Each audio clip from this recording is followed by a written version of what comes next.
Hi mga te, sobrang naiiyak ako ngayon. Kasi hiwalay na yung Katniel.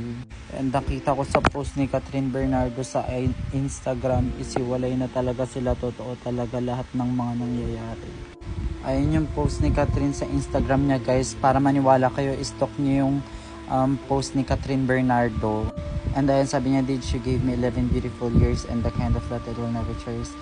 I will always be grateful for you. Tapos yan pa sabi niya sa last, it's true that Dij and I have decided to part ways. So ayan mga te, sobrang nasasaktan ako kasi nasubaybayan ko talaga sila sa Princess and I and sa mga movies and mga teleserye nila.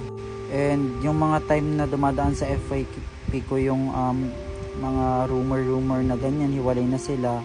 Hindi ako naniniwala kasi inaantay ko talaga na mismo sa kanila manggaling kasi ayoko naman masaktan sa wala.